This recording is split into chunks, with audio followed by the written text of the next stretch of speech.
Good evening, everyone, and welcome to our event focusing on the U.S. presidential election. Allow me to introduce myself. I'm Paul Bennett. I'm the past president of the Canadian International Council, Halifax branch, and we're one of the co-sponsors of tonight's panel discussion, the U.S. presidential election 2020, What's at Stake for Canada? That's our theme. Tonight's event is really a joint presentation combining the efforts of the McEachern Institute for Public Policy and Governance in cooperation with the Halifax branch of the CIC, one of 16 branches of the Canadian International Council across Canada, and the only branch in Atlantic Canada. Our panel simply would not be possible without the tremendous support of the McEachern Institute, and particularly the team of Scholarly Director Kevin Quigley and Program Director Jocelyn Rankin. Thanks to Valerie Wyszynski, our current president of CIC Halifax, for her support in this entire initiative. Well, what a fascinating and tumultuous time we're living through. The global shock of a pandemic, 7 months of COVID-19 health concerns and anxieties, and now this, a presidential election fraught with potential for further instabilities. The upcoming presidential election, which is now just 20 days away, has lived up to its advanced billing as a bitter and divisive contest pitting President Donald Trump against former Vice President Joe Biden. It's been a raging battle, as one who watches CNN regularly can attest. And the White House has, that battle has completely absorbed most of us and Americans in particular. But it's tended to leave us as Canadians north of the border essentially on the outside looking in. And we're certainly hoping for the best. But watching that Donnybrook that passed for a first presidential debate was enough to cause anyone to be worried and leave us all deeply troubled about the state of American democracy. So tonight's key questions are as follows. What's really at stake for Canada and Canadians in this election? How do the two presidential candidates stack up on critical issues affecting our continental relationship? Our panel is going to look at the make or break issues on the North American policy agenda, ranging right across the spectrum from international diplomacy to defense, to trade, environment, immigration, border security, and equality rights. There's many issues, and we hope to deal with most of them tonight in a panel discussion. Well, we have a wonderful moderator. Our moderator is someone thoroughly steeped in Canadian politics and public affairs. He's well acquainted with Canada-US relations, and he's the newly installed Chancellor of Dalhousie University, the Honourable Scott Brison. Scott was born in Windsor, Nova Scotia. He has a Bachelor of Commerce degree from Dalhousie. And while at Dalhousie, he has an interesting story. He operated a successful business renting small fridges, and he called himself the fridge magnate. So little wonder that he became a vice president of a major bank. And of course, that all proved to be excellent preparation for his first career, which was in corporate sales. Now we know him, of course, as an elected member of Parliament. Scott served the constituency of Kings Hants in Nova Scotia. He was elected to the House of Commons 7 consecutive times over 21 years, so he must have been doing something right. What it doesn't say in his bio is he represented 2 parties. That was quite an achievement. And during that time, he served in the federal cabinet for 7 years as president of the Treasury Board and Minister of Digital Government under Justin Trudeau from 2015 to 2019. He was Minister of Public Works and Government Services under Paul Martin from 2004 to 2006. And we tend to forget that he also served as Parliamentary Secretary to the Prime Minister, Jean Chrétien, with special emphasis on Canada-US relations from 2003 to 2004. But today, Scott is Vice Chair, Investment and Corporate Banking for BMO. And since June 2020, he's been Dalhousie's 8th Chancellor. Now, few are as well prepared or as well versed on Canada-US relations, and someone who is well equipped to deal with a discussion. And Scott, he reminded me the other day in our pre-discussions that he's represented Canada and the Canadian government over the course of 3 US administrations, George W. Bush, Barack Obama, and Donald Trump. Thank you so much, Scott, for agreeing to be our moderator for tonight's panel. Over to you. Good evening, and thank you very much, Paul. The differences between Americans and Canadians are more than cultural and social. I mean, we are best friends, and even whether we like it or not. But beyond that, there are key differences in our systems of government.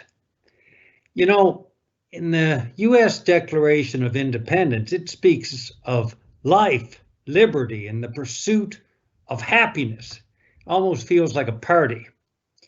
Now in Canada, in our Constitution, it speaks of peace, order, and good government. You almost fall asleep just saying that. But it may be a little boring, but sometimes boring is good. Now might be one of those times, in fact. This US election has the world alternately mesmerized, entertained, offended from time to time. But for Canada, the outcome has deep consequences. It's said that when the United States sneezes, Canada gets a cold. So what happens to Canada when the president and 17 of his closest friends catches COVID-19? To answer that important question, as well as others on the impact of the US election outcome on November 3rd, on energy, environment, trade, security, defense, China, immigration, we're joined tonight by 4 terrific expert panelists. We have Dr. Chris Sands, who's director of the Canada Institute at the Woodrow Wilson Institute and professor of Canadian Studies at Johns Hopkins. Welcome, Chris. We have Jennifer Mustafa, who's professor of political science at Huron College at the University of Western Ontario, and she's an expert on security and terrorism and migration, and we'll bring her perspectives to bear here tonight. And then you have Scottie Greenwood, and she is the CEO of the Canada-US Business Council and partner at Crestview Strategy. And Scottie's just expert on everything when it comes to Canada-US. I've worked with her a long time, and she is terrific. And our for the hometown crowd are from beautiful Halifax, Nova Scotia. Live tonight from Dalhousie University, we have Dr. Brian Bowe, professor of political science at Dalhousie, and he's also editor of the International Journal for the CIC. Welcome, Brian. And I'd like to kick things off with Chris Sands to sort of set the table for us tonight, Chris, and get things started on the right foot. So looking forward to hearing from you. Thank you very much, Mr. Brison. It's great to see you. It's also great to virtually be back in Nova Scotia. And I was thinking about how to describe the way it feels to be in Washington now, and I was reminded of another great Nova Scotian, Hugh McLennan, who wrote the novel Barometer Rising about the Halifax explosion. But in a way, that's the feeling. The tension just keeps going up and up. The partisanship, the one crazy scandal or disaster or pandemic after another. It's been a crazy year. So despite all of that tension, I'm going to suggest actually that the audience tonight think a little bit beyond the present moment, because you almost have to in order to have some hope about what's going on in the United States now. And it's easy to let the noise distract you from, I think, the most important trends that are underway now that I think will be much more important for Canada going forward. So think of this election as the end of an era. A friend of mine likes to say that the United States now is like the end of the Soviet Union, because we have all the leaders are in their 70s and we have no toilet paper. But actually, beneath that, what we're seeing is the very end of a series of baby boomer presidents. And the baby boomers are a wonderful generation. Many of us know baby boomers well. They came on American politics like a storm and became the largest generation, really since the largest generation in the electorate since the Reagan era on forward, and it gave us presidents from Bill Clinton all the way through to the present incumbent, Donald Trump. And these presidents and the politics of this generation have challenged the authority of institutions, of assumptions about politics. They brought an activist energy to try to change America and make it a better place. But they also polarized politics very quickly and made politics almost a passion. And it's been an exhausting generation. But this is almost certainly the last election in which the two candidates for president will be baby boomer generation people, older leaders. Unlike Canada, which went for a younger generation of leadership some time ago, we've been seeing the baby boomers dominant, even as the millennials, who are today the largest cohort in our electorate, started coming on the scene. 2016, they were the largest cohort in our election. And of course, we had Donald Trump and Hillary Clinton. So we haven't really seen the politics reflect the new dominant voice or the new large block or cohort in our electorate. And the politics of millennials are as yet a little undefined. We think of that younger generation as being idealistic. Younger generations almost always are. But the baby boomer leadership, and this includes Nancy Pelosi in Congress, includes Mitch McConnell, the Senate Majority Leader, they've tended to respond to idealism with ideology, which has given us our politics a polarization and debates about purity of commitment to this or that ideal. I think it's interesting that we've seen people talking about socialism and social democracy. We've talked about varying forms of true conservatism and varieties like libertarianism and so forth. And that's really, I think, a consequence of the way that the ruling generation has responded to the rising generation. But one thing we know from polls is that rising generation is frustrated. They, of course, some of them like Trump, some of them like Biden, but they really aren't seeing what they want reflected in the system. And I think this is one of the challenges underpinning the show that you're seeing on television. And the future of the relationship between Canada and the US and so much else depends on how millennials take lessons from this election and how they begin to make their politics known. Will they be like the generation that followed World War I and the 1918 Spanish flu pandemic, a generation that we call a lost generation of cynics who really carry a kind of anger at the world they've inherited and the lousy leadership of those who came before? Or will we see a generation like the one that followed World War II and the Great Depression that is pragmatic, hews to a center, looks for results, and tries to minimize differences and build consensus? I think those are only two of the options that we might see if you kind of look for a historical parallel, but it makes a difference for Canada, and this is why. Because after World War I, when the lost generation seemed to rise, Canada and the United States continued to get along, but problems tended to accumulate. The US wasn't prepared to stay a global leader. We left the League of Nations, etc. After World War II, Canadian diplomats, whether we're talking about Lester Pearson or Louis Saint Laurent, were dedicated to trying to get the Americans not to walk away from the world, not to become isolationists, but actually join multilateral organizations that responded to the American agenda. It tried to capture the American spirit and convince them that this could be a global consensus reflecting an American consensus at home. So the challenge of this rising generation will be a challenge for Canada. How do you respond to that generation, and how do you see them in the world? And it will not just be our choice in the United States.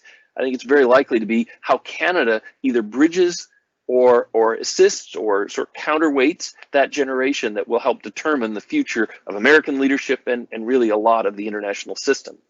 But before we get to that, we have Trump and Biden. And I hate to say this to you, because I think in many ways it's going to be a difficult 4 years. If you thought the last 4 years were crazy, the next 4 years are going to be just as bad.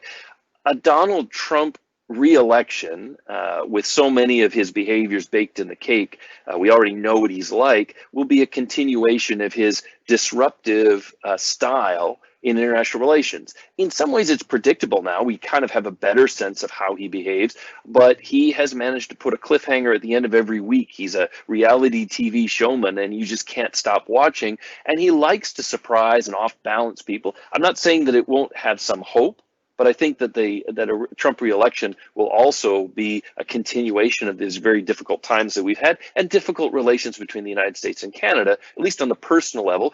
Trump and Trudeau, but I think it would be the same for Trump and O'Toole or another Canadian prime minister, are going to be difficult relationships. And without access to that presidential prime ministerial relationship, it's like not having the fire department in the relationship. You can still do good work, but if something goes wrong, it's harder to get it back to right.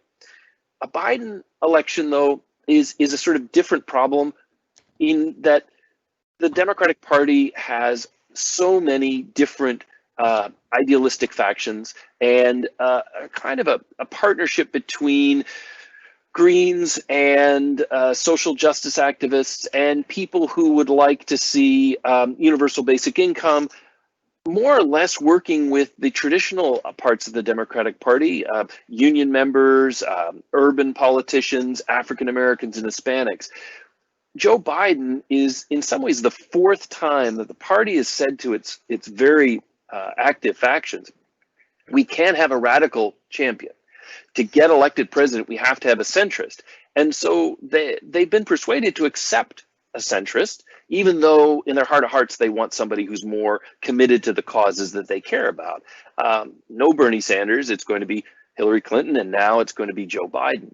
If Joe Biden's elected, that is the end of their willingness to wait, because as we saw in the Obama years, there were great hopes for Obama to be that change agent, but relatively modest changes as he hewed a little bit more to the center in his governance.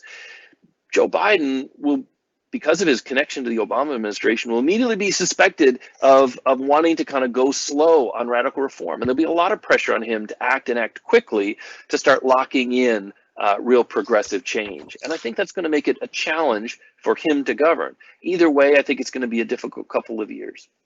And with that, let me pass it back to you, Mr. Chairman. And great stuff. Thank you, Chris. You were saying that President Trump's re-election might create more disruption. Let's hope if he doesn't get re-elected, he doesn't cause disruption. Now, Jennifer Mustafa joining us from lovely London, Ontario. And Jennifer, be very interested in your thoughts on these issues around security and terrorism, migration, and our partnership with the U.S. Great, thank you so much for having me. So I think one of the things that we can take from Chris's comments is the fact that Generation X were the ones who all became university professors. But jumping right in, in comparative public policy, it's an axiom that one of the biggest differences between the electoral political cultures of the US and Canada is that while we tend to have sort of one Canada with several different entry points into the democratic discourse, there are in fact two completely distinct and separate Americas, separated by an increasingly widening rift. So we have the traditional American electorate and the rising American electorate, which Chris was just talking about. And we can see that in the era of Donald Trump, not only are they very far apart, but they're also now in active conflict with one another.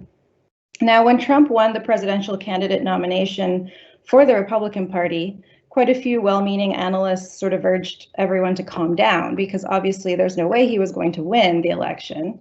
And then, of course, when he did win, that same I don't know, let's call it optimistic denial, caused many intelligent and educated observers to really downplay the dangers that a Trump administration posed to the Republic and to the world. So here we are, in less than 4 years, we have seen how much impact or damage a single president and his administration can do. And what I want to discuss today are two key considerations that this particular administration has brought to the forefront if we're considering, just what is at stake in the next election, and in particular from the Canadian perspective. So first, I think it's becoming very apparent that American institutions and norms are not in fact exceptional. They're not magically immune to bad faith actors within government, and those same institutions and norms will not necessarily constrain or correct unjust or even unlawful behaviors by the executive branch. And this is really sobering. In functioning democracies, elections are supposed to be the primary way that these things are corrected. But we have a sitting president who is already sowing distrust around the voting process and openly signaling his unwillingness to accept results that don't favor him, and this is really concerning.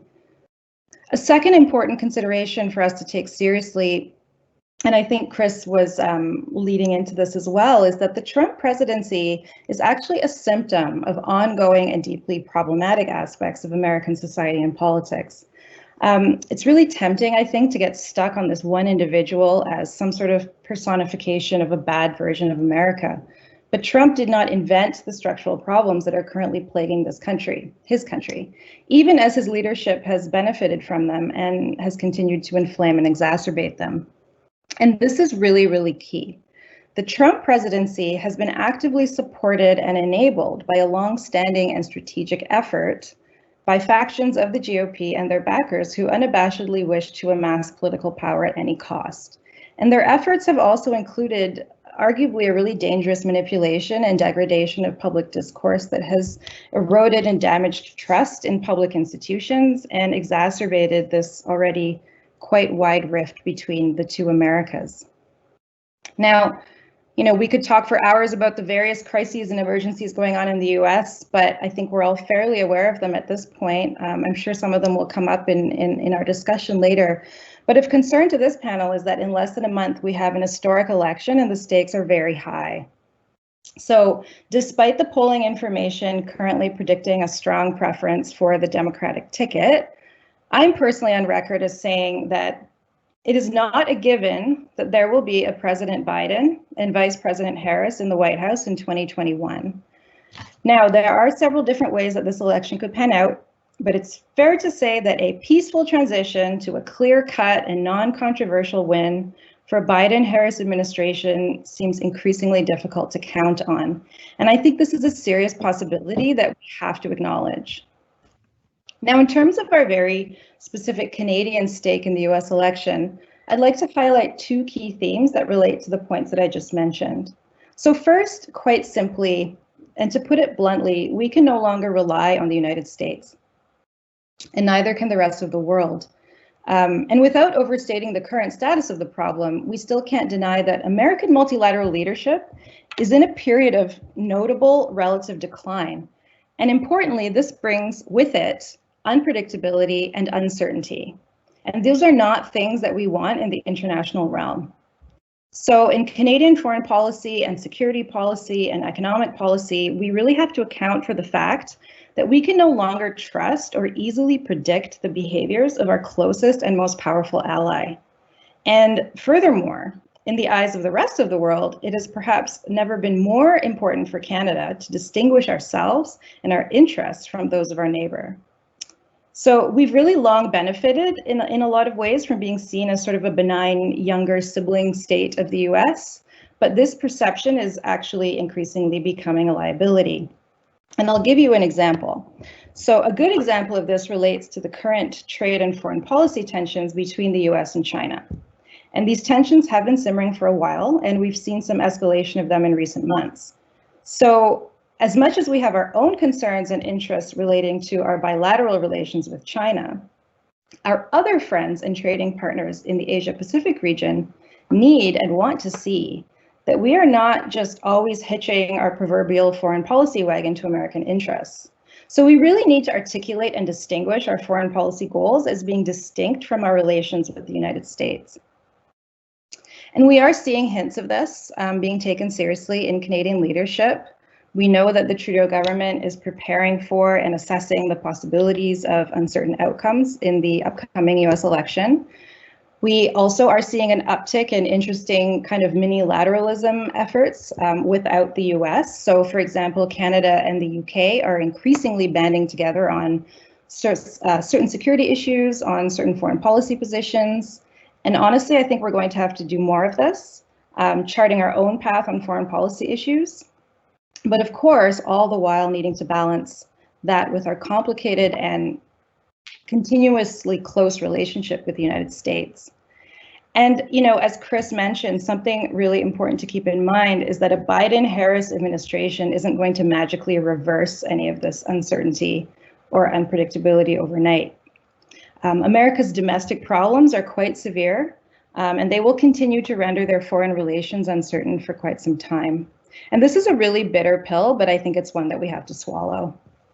And the very final point that I will make about, you know, Canada's stake in the US election brings it home a little more. And I think it's that we need to acknowledge that the current American political landscape is a cautionary tale.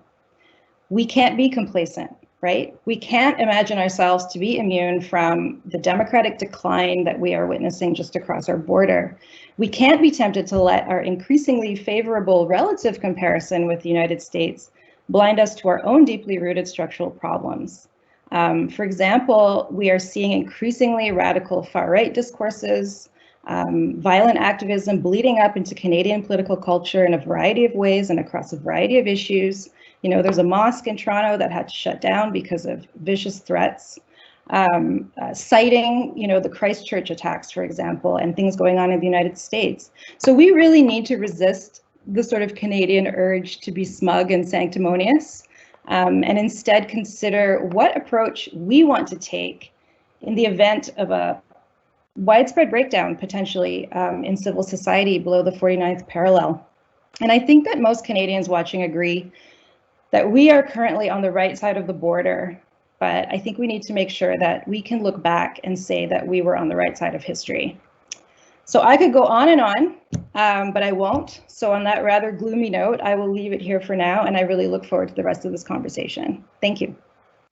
Thank you very much, Jennifer. That was terrific. And now we'll turn things over to Scottie Greenwood. Hi, Scottie. Hi there, Scott. Hi, everybody. Thank you so much for having me. It is good to be with you virtually. I wish I was with you in person.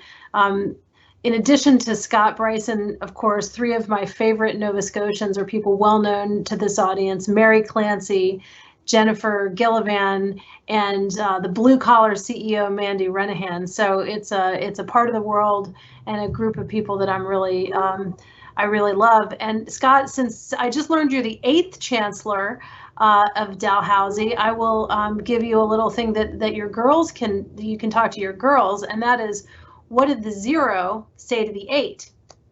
And the answer, of course, is nice belt.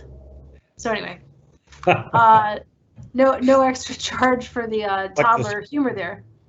What does an 8-year-old want, or how do you describe what an 8-year-old really wants? What's that? Benign. Yeah, there we go. So this is a really important discussion, obviously, of the U.S. elections, and the point of view that I want to bring has to do with the difference between the parliamentary system in Canada and the constitutional democracy that we have, and in particular, our separation of powers. Because in Canada, as all of you know, in a parliamentary system, if you have a majority government, basically you can run the table on your policy. There's a few people in PMO that get to decide everything, or in the premier's office, or whatever the case may be, and you don't really have to deal with the opposition in any meaningful way when you have a strong majority. In the United States, it's very different, and so who controls the House of Representatives, who controls the Senate? The legislative branch has just as much authority as the White House. And by the way, even when they're of the same party, you don't always see the legislative branch cooperating with the White House. So I think it's good as much as we focus on Trump and Biden. What I really pay a lot of attention to also is the United States Senate. So the entire House of Representatives is up for re-election this time, 435 elected officials. It's controlled by the Democrats, not likely to change. There will be some individual seats here or there, but so that's not, it's a given. The Democrats control the House, no matter what.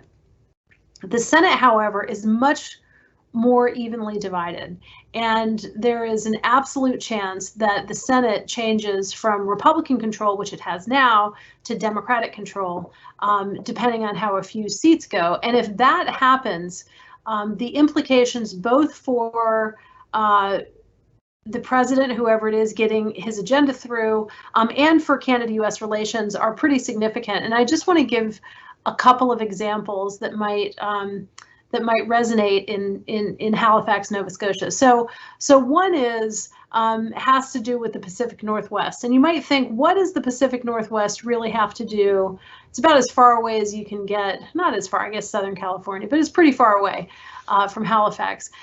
So there are 2 United States senators from every state. The 2 senators from the state of Washington, Maria Cantwell and Patty Murray, are both Democrats. So they're both in the minority right now. Still powerful, but in the minority. If the Senate changes hands, they will be in the majority. They will be in leadership. They will chair committees. And chairing a committee in our system is awfully important. And much like Scott Brison was, incredibly attuned to issues like what's happening in the Minas Passage of the Bay of Fundy when he was an elected representative, our elected representatives are very attuned to what's happening in their state. And in the case of these 2 senators, for example, they listen a lot to the Port of Seattle and the Port of Tacoma. And if you're a West Coast port in the United States, even if you're in Long Beach, California, one of the things that drives you bananas is what you perceive to be as unfair competition coming from West Coast Canadian ports. So Vancouver and Prince Rupert. What does that have to do with Halifax? Well, Senator Cantwell, Senator Murray, a few years ago, were so exercised about what they perceived as unfair competition from Canadian ports that they proposed a policy that would essentially, in their minds, level the playing field for U.S. ports and Canadian ports. And the policy that they proposed, which was defeated when they were in the minority, was in order to level the playing field, you ought to put a fee, a tax on every piece of cargo destined for the United States that comes in from a Canadian port. So all of a sudden, this skirmish between Seattle and Vancouver has big implications for Halifax because of the Port of Halifax, because of the amount of commerce that comes in through Eastern Canada into the United States or down through the St. Lawrence into the Midwest. So if the Senate flips, which I think is quite possible, you suddenly have 2 senators who have a bee in their bonnet about a particular Canadian issue that are in leadership positions in the United States. And what will they do about that? What will come of it is something pretty interesting for Nova Scotia and for Canada. Let me give you one other specific example, if I could. Back in 2 years ago, in 2018, a group of Democratic U.S. senators sent a letter to the National Oceanic and Atmospheric Association, NOAA, and to the Assistant Secretary. And I'm just going to read a passage from it and let you know why I think it might be relevant. Dear Assistant Secretary, we write to request that NOAA take immediate action to investigate whether Canada's Atlantic fisheries have the same marine mammal conservation standards as U.S. fisheries for reducing impacts to the critically endangered North Atlantic right whale.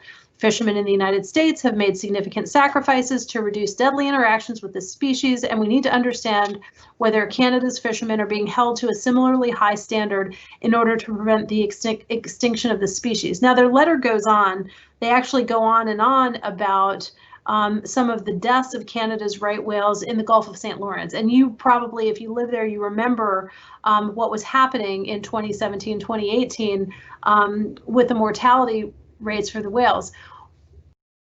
So this group of senators is writing about, is Canada's environmental protection of whales strong enough? However, behind any letter from a politician, you have to ask, who is it that's asking them to do this and why? And in this case, you have to ask yourself whether, so the letter goes on to blame the Canadian snow crab fishery. And you have to sort of go, well, why would they single out the Canadian snow crab fishery? The Canadian snow crab fishery, by the way, and the government of Canada takes strong exception to the idea that fishery practices, ropes and nets and lines, have anything to do with the mortality rate of the right whales. They say it's another reason that sadly the whales died. But anyway, so there's a difference on what really happened. But you know, you have to ask yourself, did these senators write because they were worried about the right whale? Possibly. Or did they write because they were trying to seek an advantage for a U.S. fishery, because they felt that they were getting disadvantaged somehow by their Canadian competitors? So not to be cynical or anything, but there is always a reason behind whatever policy impetus comes from any elected official. And so I say this to say, again, these senators, and I can tell you who signed the letter: Edward Markey, Cory Booker, Richard Blumenthal, Kirsten Gillibrand, Elizabeth Warren, Jeanne Shaheen. They'll be in the majority if the Senate flips. So very specific, discrete regional issues can emerge, and with the flip of the Senate, and that's important. Hang on one second. Excuse me. Shifting gears for just a moment, Jennifer mentioned, and it's important to think about the rise of China and the tensions between the US and China.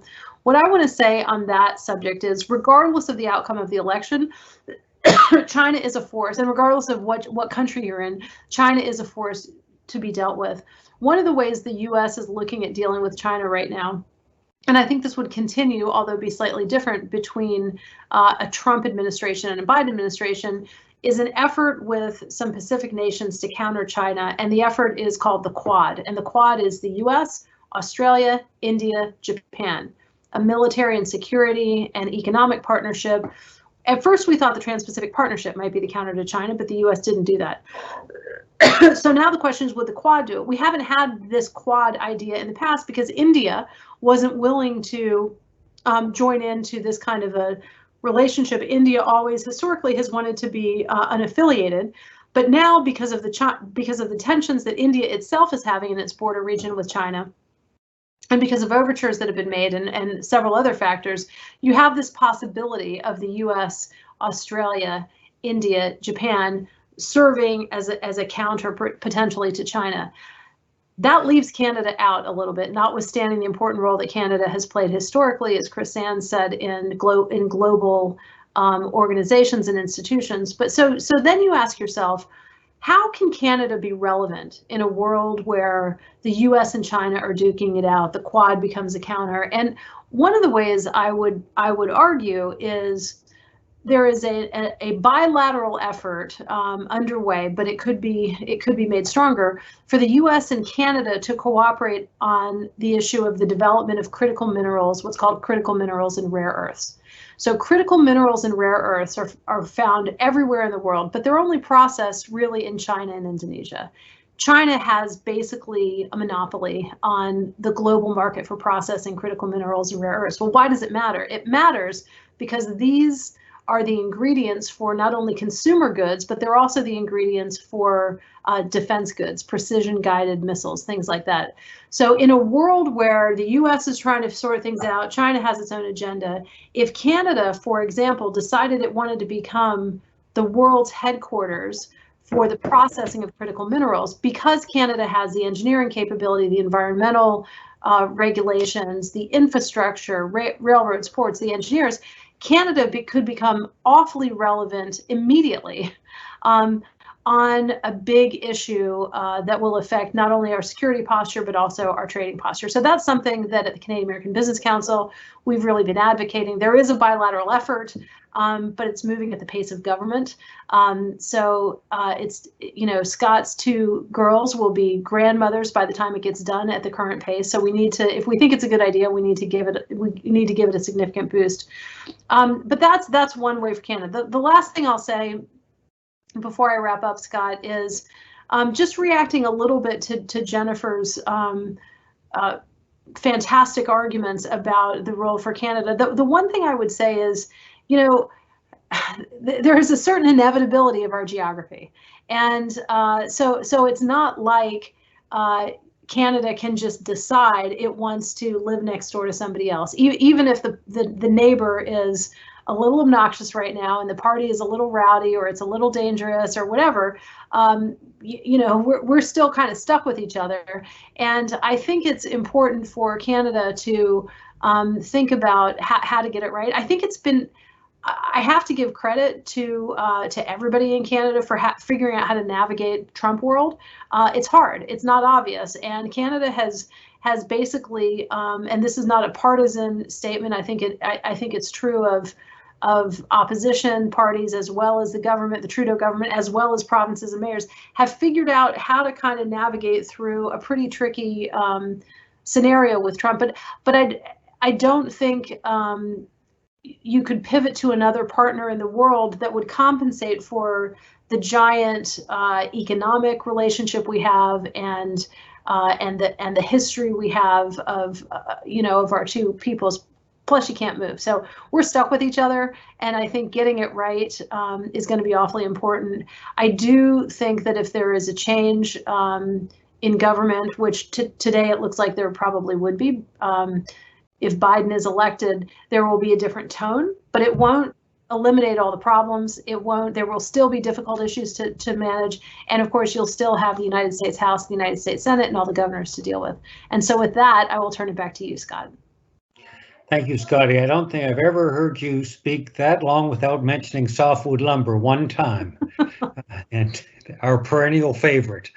But thank you very much, Scottie. That was great. Now I'll come back to you in a bit. And now we've got Dr. Brian Bowe and from Dalhousie joining us, and really looking forward to hearing from you, Brian, and your perspective on this. Great, thanks very much, Scott. So the others have there's been this kind of gradual tightening up of the focus where Chris started sort of a mile high and talking about generational changes. And then Jennifer was talking about kind of medium-term developments, and Scottie more about sort of what we can expect in the next 4 years. And I want to go even narrower than that and just really tightly focus on the next little while, really the next few months.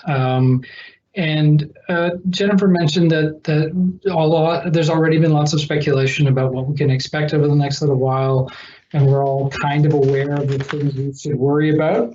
But nevertheless, I'm going to kind of drag us through all of that one more time. And I want to talk mostly about the question of what we might worry about, essentially, in terms of two different kinds of very negative developments that might play out in the United States over the next little while. One is essentially violence, street level violence, which there has already been a lot of in the last little while.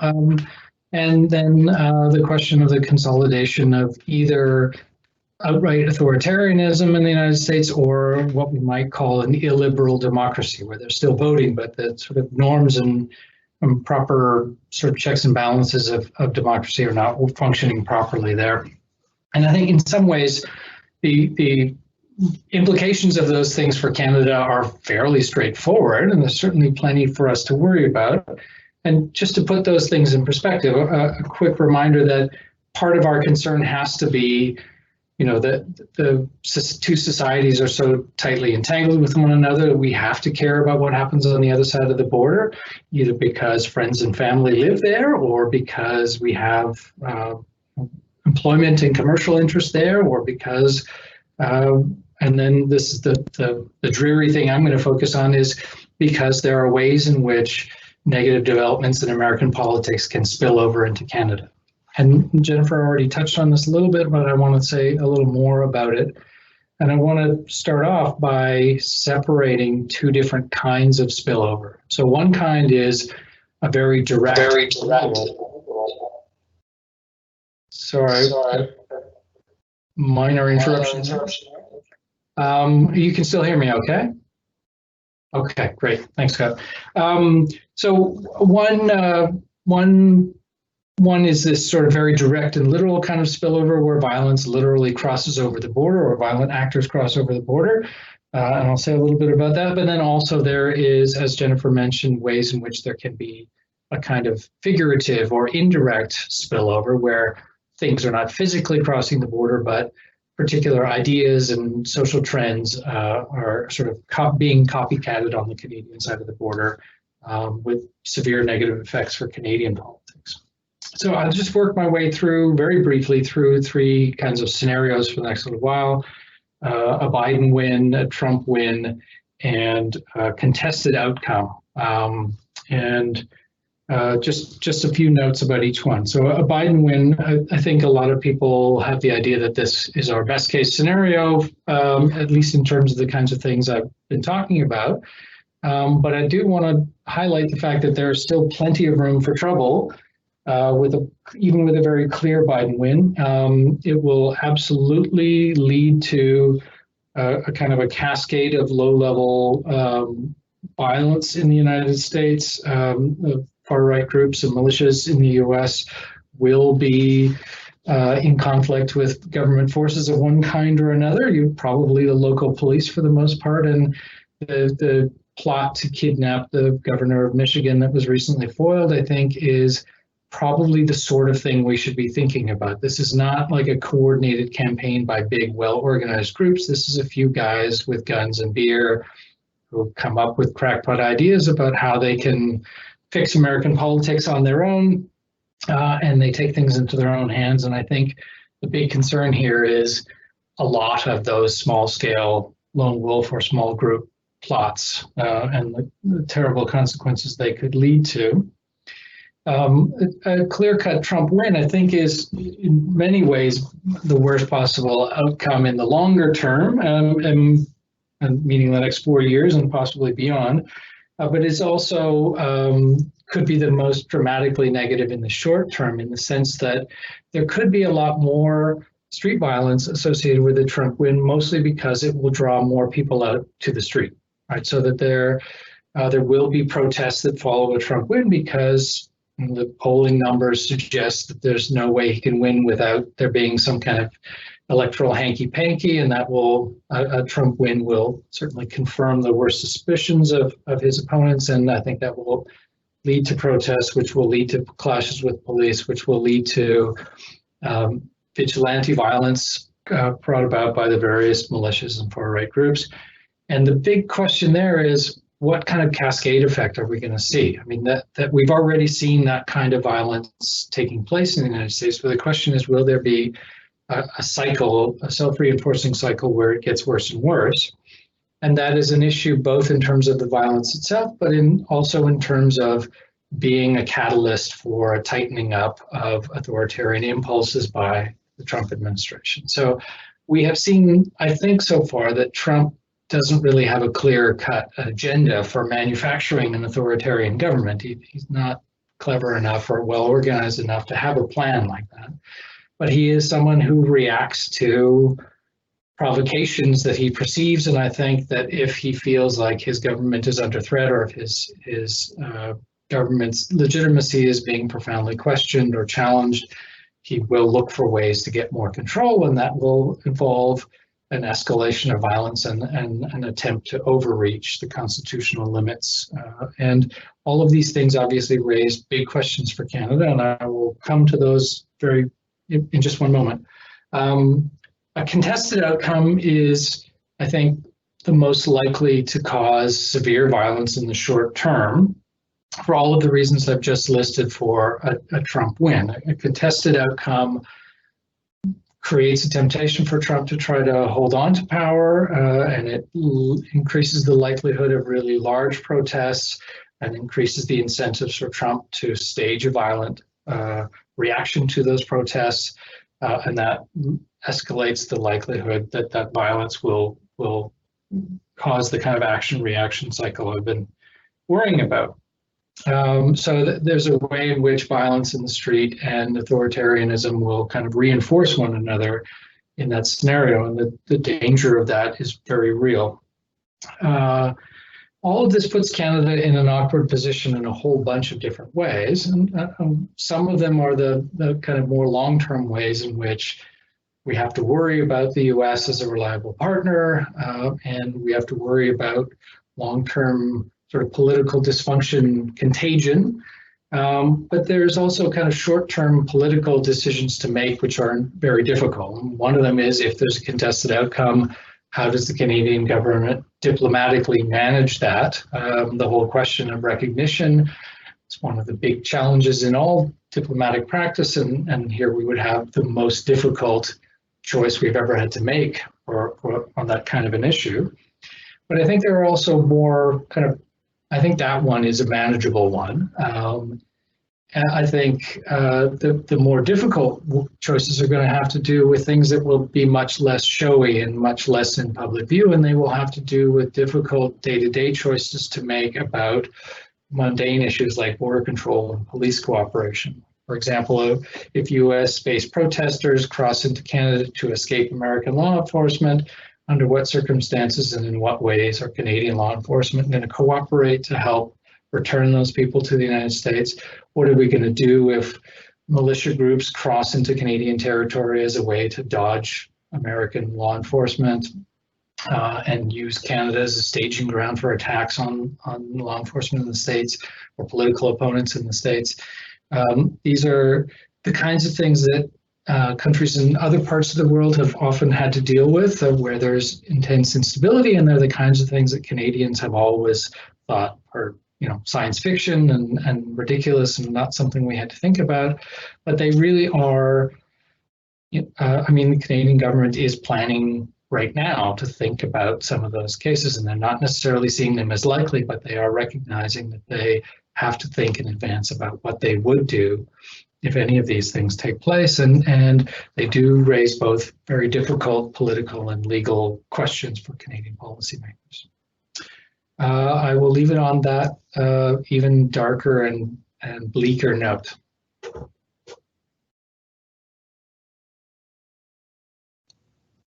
Excuse me, Scott, you're muted.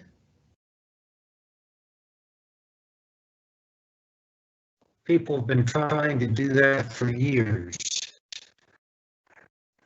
And that was candid and ominous, and hopefully on some of those your most dire predictions doesn't work out. They don't work out quite that way. But this is something we have to be very concerned about. When you talk about security issues and homegrown security and how that affects Canada. I remember Anne McClellan, in fact, Dalhousie's last Chancellor, was Canada's Minister of Public Safety and had a tremendous relationship with Tom Ridge, who was the Secretary of Homeland Security, I believe the first one at that time. So these security issues, including homegrown threats and copycat type activities, are very real for us, and that's a good reminder of the seriousness of this outcome to Canadians.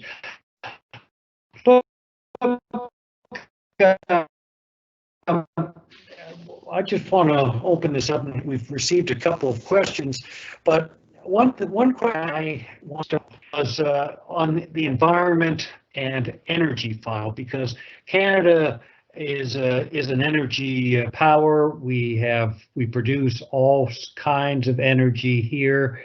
We're also a high ESG jurisdiction in terms of how we extract and produce that energy. And we're also very focused on multilateral approaches on climate change, including carbon pricing and international accords.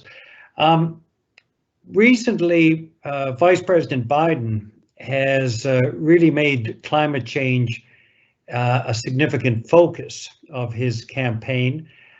What could we expect from a Biden administration that would be distinct from the current administration, the Trump administration, in areas of energy and the environment? and what would be the implications for Canada on those two very important areas. I might start with Scottie on that.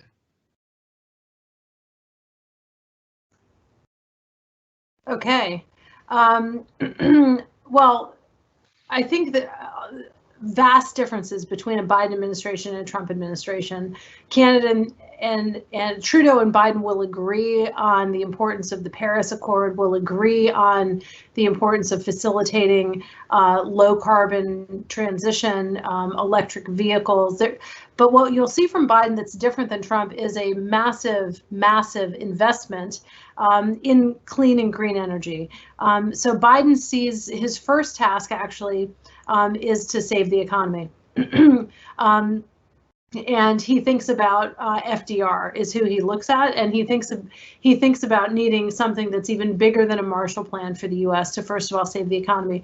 But he wants to do it in a way that facilitates the transition, at least in part, to a green economy. So I think you'll see massive, massive spending in things, in sustainable infrastructure, in green energy, in things like electric vehicles. You will also see a return of regulation. So one of the things that Trump did right when he was sworn in was start to really deregulate and go back, hands off the coal industry, hands off the the fossil fuels industry. So you will see drilling on public lands, all those sorts of things. That will revert back to pre-Trump era if Biden is elected. And there's a huge opportunity for Canada and the United States to collaborate in that way. One of the watchwords, though, that'll be important is on energy infrastructure like pipelines. So we know that the KXL pipeline is a very important connection between Canada and the United States, and even for folks that want to transition completely off of fossil fuels, which I think is everybody, but the disagreement tends to be how fast you want to do it and how fast you think it's realistic. But for Canada, Trudeau is for the project. Canada needs the project. Trump approved the presidential permit, which would bring, as I think everybody knows, oil sands from Alberta down to the U.S. Gulf refineries, which have the capability to process it and send it to world markets. Biden has said, unsurprisingly, that if he's elected, he would look at tearing up that presidential permit. So one of the things you'd have to see early on, and you'd want to see, I think, is Trudeau saying to Biden, before you do that, before you take any action on that permit, give us a chance to talk about it. Let's figure things out. Because the truth is, if you don't have a pipeline, oil is still getting to refineries, how is it going? It's going by rail, which is not as safe as a pipeline, or it's going by tanker, which is not as safe as a pipeline when you're thinking about relative threats to the environment. So there is a complicated and important conversation to be had on that particular issue. But overall, I think there will be a lot of alignment on the need to transition to more renewable, sustainable sources of energy. And I think the U.S. will learn a lot from the innovations in Canada in this respect. Not just oil and gas, but also hydropower, tidal power, as Scott Brison and I have talked about many times over the years. The Bay of Fundy has a lot to teach the world about tidal power, all natural gas, all sorts of forms of energy that we can collaborate on. Back to you, Scott. Thank you, Scottie. And any comments from Brian or Jennifer or Chris on that, on the whole environment and energy file and what we can expect? Now, one of the, Jennifer, you spoke with the rise and potential and threat of homegrown terrorism and activity, and inequality is an issue for Canada. It's an issue for just about everywhere, and growing levels of inequality have been, something that we've taken very seriously, but there's a lot of work to do. In the United States, the extreme inequality is cited as being an underpinning of some of this kind of activity. Given that COVID-19 has actually potentially deepened inequality, making those vulnerable before COVID-19 even more vulnerable after COVID-19. Are there risks of heightened risk as a result of deep inequity that we could see emanating from the U.S.? Scott, you cut out just at the very end of your question. I'm wondering if you could restate that for me. Sorry, just do you feel that, first of all, is growing inequality and deepening inequality, does it represent a security threat in terms of homegrown terrorism? And what do you think the implications of a different presidency could be on some of the driving policies or some of the driving factors behind inequality? Okay. I feel like there's a lot of different questions going on there at the same time. I'll do my best. Okay, going back to the question of COVID and its relationship to inequality or disparities, structural problems within society. One of the things that has been really interesting to watch as a political scientist is this sort of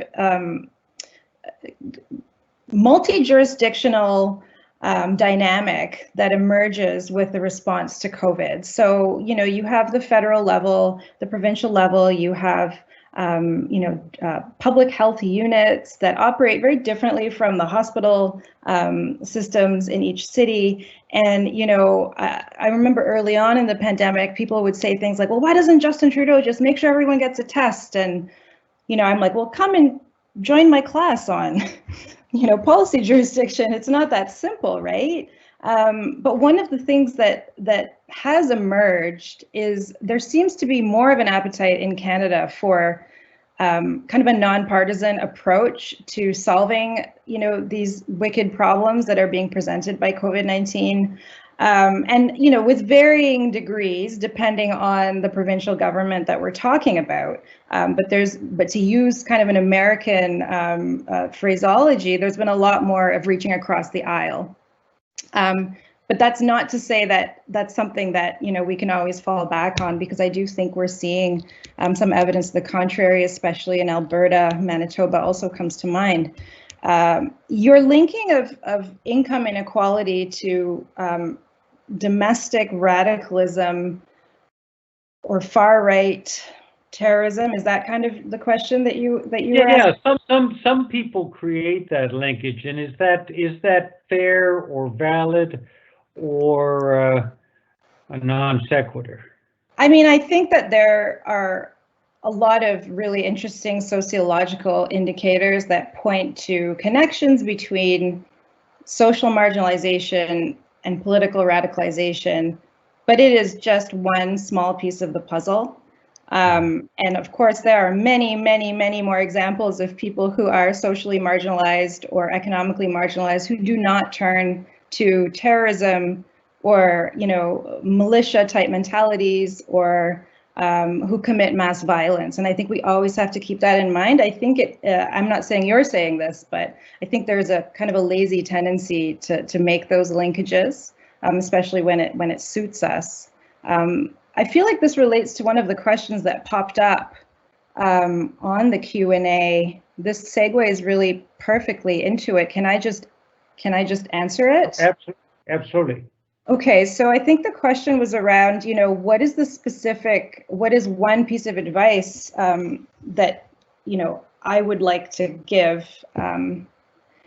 I think it would be really helpful to remain true to kind of our professed values of diversity. And I know that sounds hokey, but, I think there's really something to be said for resisting disingenuous and bad faith partisanship in Canadian political culture. I think the failure of the People's Party of Canada, Maxime Bernier's party, and the Scheer campaign in the previous election, I think was a good indication that, on balance, Canadians do not have as much of an appetite for certain forms of political discourse that we're seeing more of in the United States. But I am most concerned with the tenor of conservative discourse in particular. There's a lot of dabbling in kind of dog whistling politics, mirroring some of the Make America Great Again discourse that we had in the American election. And this style of politics, I think, is really, really dangerous. So I am personally watching the new leadership of the Conservative Party very closely. I find myself concerned with some of the discourse that's emerging out of Alberta in particular. And I do think that this links back to those questions of, you know, how willing are we as a Canadian society to manage this kind of multi-jurisdictional federal system that we're in this turning point that we're at, where I think we really have to decide what direction we're going to go in with regards to sort of those partisan politics. And I do think that that links right back to questions of discourse because,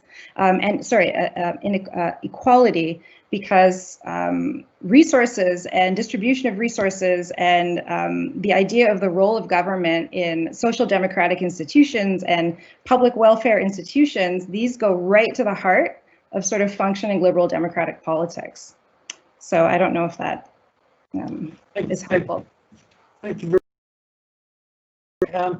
Where, you know, for Joe Biden has been in public life for a very long time and has been very active in foreign policy roles during that time.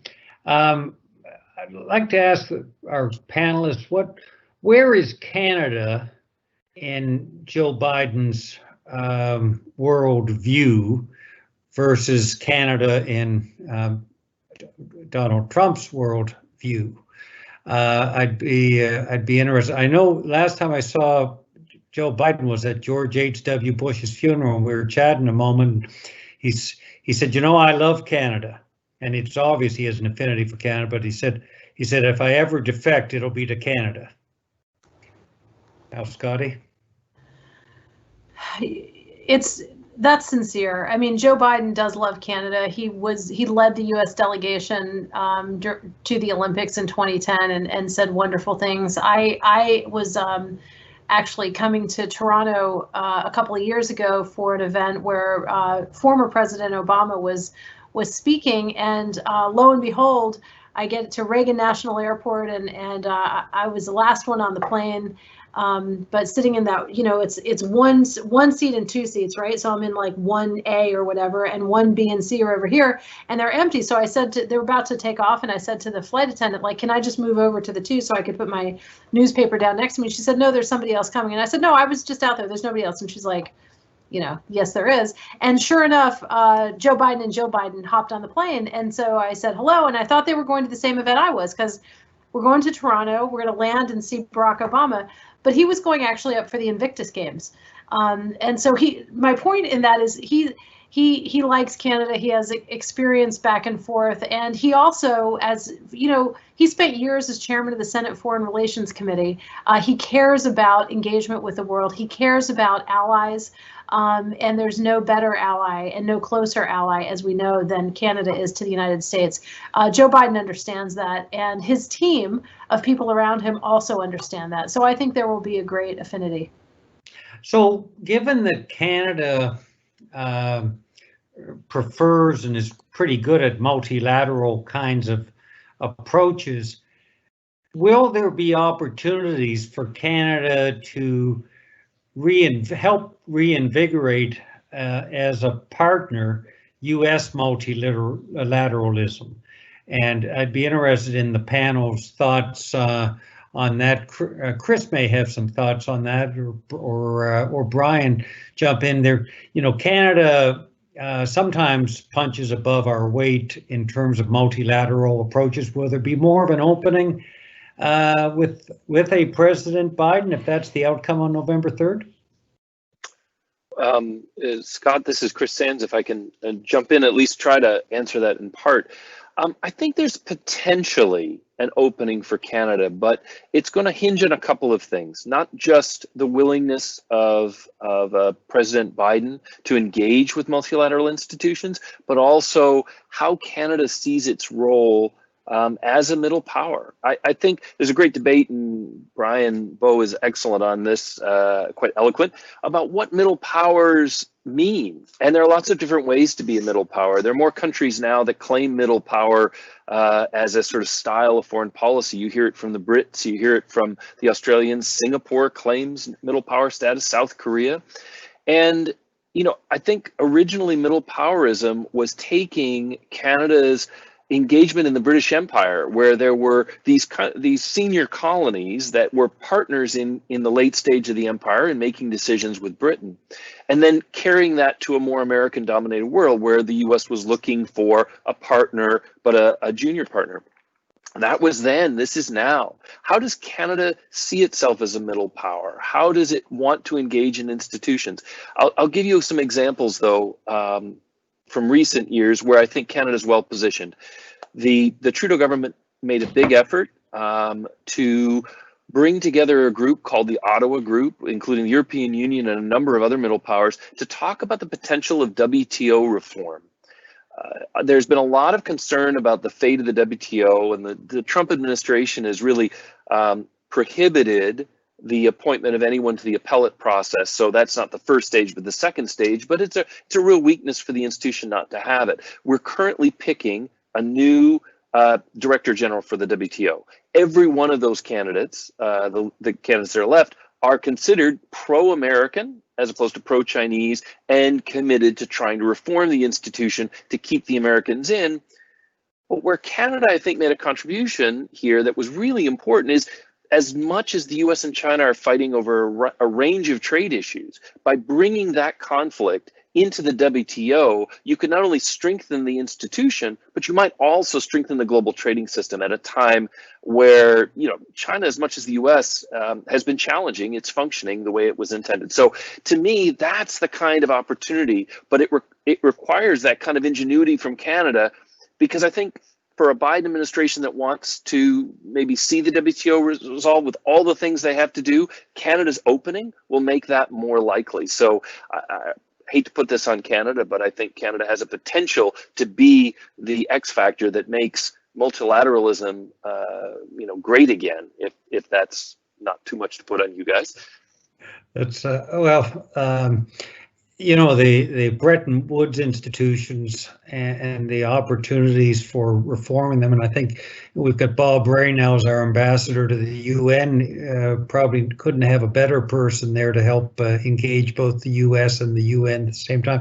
Brian, you've talked about Canada and our role in the world quite a bit in this context. What do you think? What's the best approach to a new Biden administration, if that's the result?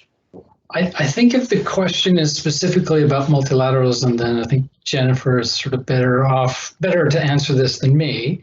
But I would like to go back to Chris's point about middle powers, because I do think that he's exactly right that Canada hasn't entirely made up its mind what it means when it talks about itself in those terms these days. And there is a way in which there's been this kind of transformation of the core meaning of that as this sort of structure of the international system has changed. So when the Cold War ended, there was one way of being a middle power where you existed in this sort of as a sort of second tier power in connection with one of the superpowers, and that, you know, acting as a go-between and a facilitator made sense in that context. And then the Cold War ended, and then that didn't make any sense anymore. And we had this time in the 90s and the early 2000s where Canada experimented with this kind of like the system is unipolar now, and we're going to try out being kind of like a technical fixer within this much more complicated but single layered environment. And nowadays, with the sort of growing anxiety about China's rise and the frictions between the US and China, there is room for Canada to sort of still pick one or the other two versions of middle power status. And I think we haven't even really started on having a proper conversation about that and what the pros and cons are for different ways of thinking about that self-concept. But again, I defer to Jennifer specifically on the question of multilaterals. Jennifer, I can speak to that. Thank you, Brian. And I think this kind of goes back to Scottie's observation in her comments. And I actually agree with her. I think we are stuck with each other, the US and Canada. This is the dance, right? It's always in the background. Eric van Rijthoven and I wrote a blog post for Duck of Minerva a few weeks ago about what are our kind of responses? What is the Canadian response to the American response to COVID? And there's a lot of love between Canada and the United States, right? And we used the metaphor of when you have a family member who's behaving erratically, you're watching with horror, but they're still your family member. So that connection is very strong. And continues to be. And that is one of the reasons why we are so challenged in the foreign policy world and in the multilateral world. But going back to the question of Biden, I think there's no question that a Biden administration, on balance, would attempt to kind of set back or reset back to a more positive multilateral engagement. Obviously, with all that, a Democrat perspective on issues of trade or American-made goods and things like that, and environmental issues, labor issues, what that would all entail. But the question of what Canada's role is in that, if we can kind of be some sort of handmaiden of America's return to multilateralism vis-a-vis Biden, I think, again, this comes back to what does Canada want for its role in the world, truly, because 9 years of the previous Harper government really did do a doozy on Canada's sort of status as a middle power, as a multilateral actor. And, in my area of, East Asia, Southeast Asia, we talk a lot about how Canada's kind of not really in the conversation or in the picture right now in the Asia Pacific, and is often not mentioned as one of the middle powers when the middle powers are being discussed. And so, I don't mean to sound super partisan. I've taken a lot of shots at Canadian conservative governments in this one talk, but I think there's no question that those 9 years of the Harper government really did have an impact on Canada's status as a multilateral actor. So, Trudeau's government is attempting to change that. It will remain to be seen if he's successful, if his government is successful, or if a Liberal government is successful. And I go back to my earlier comment, which is I think the tenor and tone of conservative leadership is important, because if we also end up with a conservative government next, we can't, if we go back to that anti-UN, anti-multilateralism, anti-WTO stance that the sheer conservatives were sort of trading in, we will never get that back, at least in the near future. So I think Canada has to want that as well, and that a lot of that depends on our domestic politics at home. Thank you, Jennifer. And the polarization in the U.S. And particularly in Congress today, in the dysfunctionality, Joe Biden spent a long time in Congress, and he would have relations there, not just within his own party, but across the aisle. Could we expect at some point a less polarized political environment, a better relationship with the House and the Senate? I mean, I was talking about climate change earlier. Leading up to 2008, you had Republicans like Susan Collins and Lindsey Graham working with people like Democrats like Ed Markey and John Kerry on carbon pricing plans, and that wasn't that many years ago. Is there an opportunity for a healing, if you will, of and a reduction in the polarization if Joe Biden is elected? He seems to be trusted by folks on both sides of the House. Scottie? Sure, happy to take that one, Scott. I think if you look at the really unprecedented number of Republicans that have endorsed Joe Biden, there were a lot of never Trumpers. There were a lot of Republicans that were holding back and sort of wincing every time President Trump would say this thing or that thing, but Trump, had a hostile takeover of the Republican Party, and it was difficult for Republicans who were still running for office to go against him because they could lose their seats. So if Trump loses, I think you would see not only the Republicans that have all endorsed Joe Biden, from Colin Powell to John Kasich to Cindy McCain, who I last saw in Halifax last year, by the way, at the Halifax Security Forum too. All sorts of Republicans would breathe a sigh of relief. Ironically, Joe Biden, as Chris I think flagged, will have a much more difficult challenge from the left wing of the Democratic Party than he would from moderate Republicans. But I do think you would see a much more civil discourse. That having been said, it would be hard to see a less civil discourse. The United States Senate, the United States House is really going at it. We see it in the confirmation hearings for the Supreme Court justice as recently as earlier today. So I do think you would see a Biden administration trying to embrace and bring people together, trying to save the economy, trying to figure out how we move forward in the world. And an interesting sort of side point to this is what comes after Trump? If Trump loses, what happens with the Republican Party? And do they tack more to the middle, or do they go sort of in the direction of Trumpism and some more extremists and all of that, and try to reclaim his mantle, but with a different, perhaps younger leader? That'll be an interesting conversation, but we've got a couple of years to wait on that one. Right. Well, look, sorry, Chris, and go ahead. Oh yes, I was just going to add to Scottie's take with a couple of things that I think are easy to overlook, despite the fact that there is a lot of polarization in the United States. When the USMCA went before the Congress, it got more support, bipartisan support, from Republicans and Democrats in the House and Senate than NAFTA, but also than Canada-US free trade.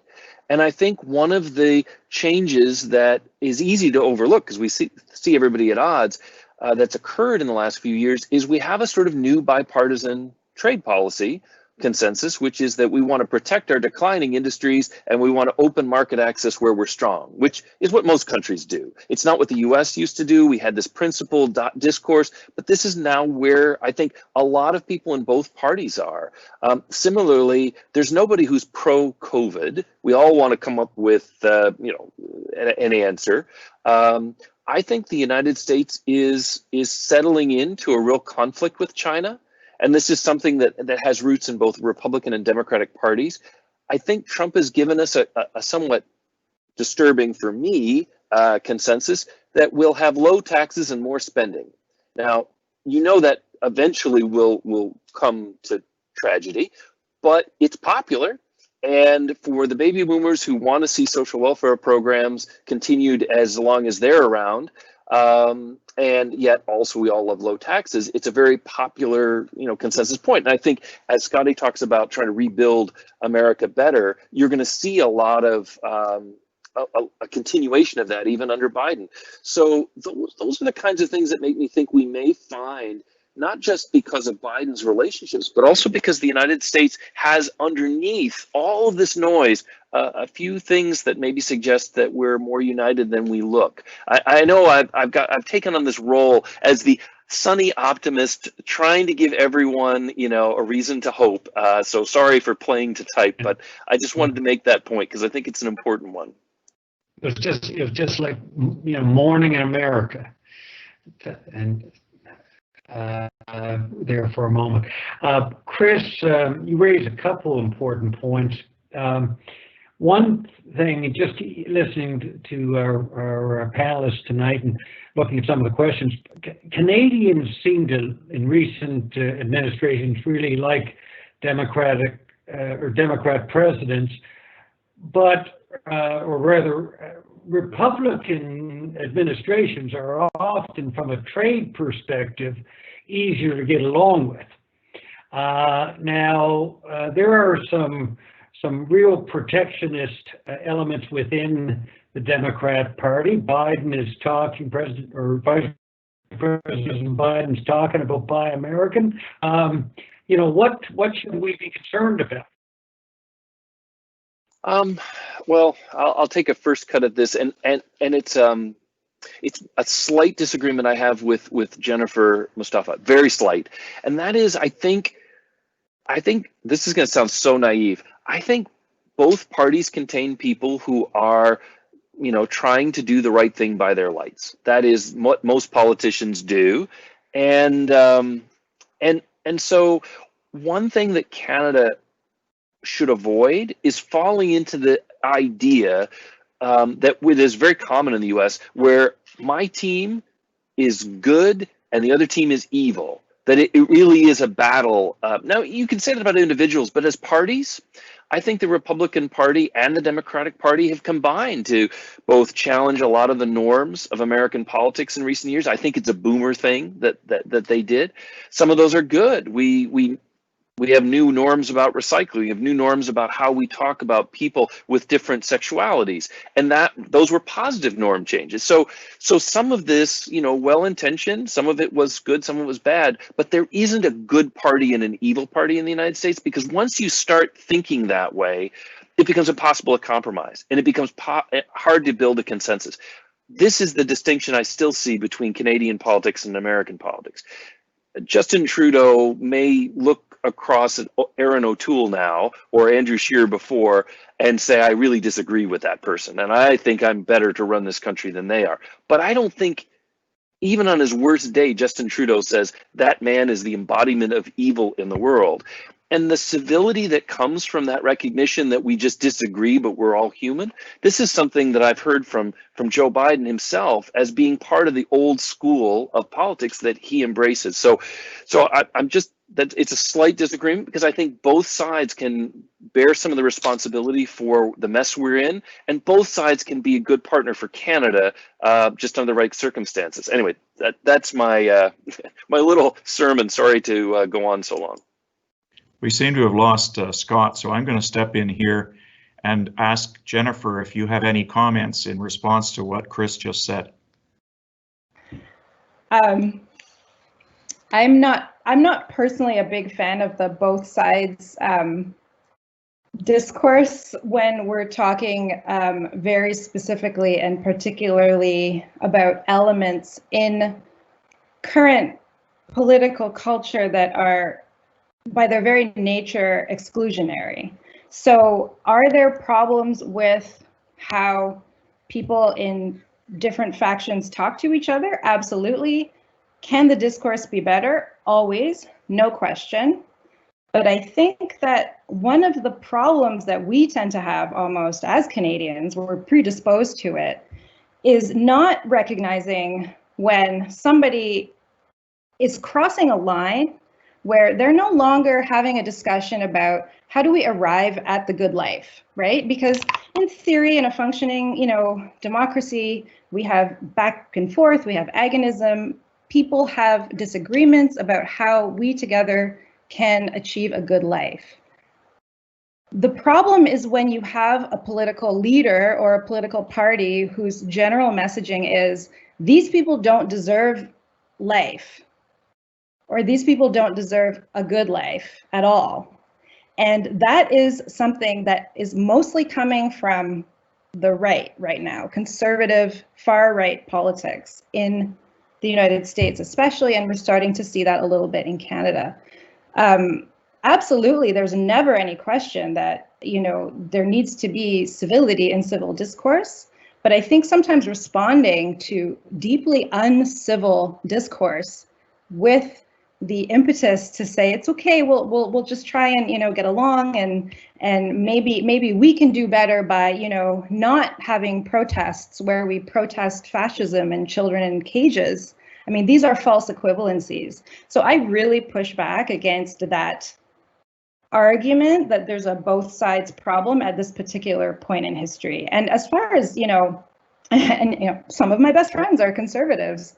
That is very true.